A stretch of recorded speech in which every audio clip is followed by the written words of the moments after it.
Drama serial Mahnoor की अगली किस्त में हम देखेंगे कि महानूर को सेठ ठक्करम ने जंजीर के साथ बांधा होता है ताकि वो फिर से भागने की कोशिश ना करे।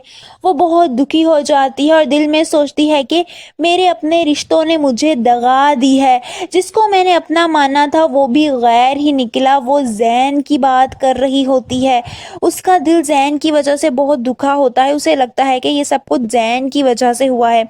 वहीं दानिश महविश के साथ काम करने वाले उस लड़के को पकड़ लेता है। जैन को भी जब पता चलता है तो वो भी उस लड़के के पास जाता है और उसे काफ़ी ज़्यादा मारता है और उसे गुस्से से कहता है कि महानूर कहाँ है, मैं जानता हूँ इस सब में महविश के साथ तुम मिले हुए हो।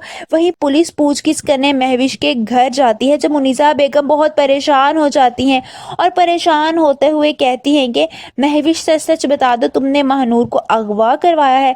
जिस पर महविश साफ झूठ बोलते हुए कहती है कि मैं आपको सच सच बता रही हूँ, मेरी इस सब में ज़ीरो इन्वॉल्वमेंट है, मैंने ऐसा कुछ नहीं किया। मगर मुनीसा बेगम जानती हैं कि वो झूठ बोल रही है क्योंकि दानिश उनको पहले ही सारा सच बता चुका होता है। वहीं महानूर अपनी मुमानी से कहती है कि महविश ये सब कुछ अकेले नहीं कर सकती थी अगर जैन उसका साथ ना देता। वो जैन की तरफ से बहुत बदगुमान हो जाती है। उसे लगता है ये सब कुछ जैन ने करवाया और जैन ने जानबूझकर महविश से शादी की है और महानूर को धोखा दिया है। वो बहुत ज़्यादा दुखी हो जाती है। दूसरी तरफ हम देखेंगे कि जैन अपनी दोस्त के पास आता है और बहुत दुखी होता है। वो उसे कहता है कि मैं अपने से जुड़े किसी भी रिश्ते को महविश के शर से बचा नहीं सका। मोहब्बत की आड़ में आकर उसने हर हद पार कर दी है, लेकिन अब नफरत की हद कैसे पार करते हैं ये मैं उसे बताऊंगा।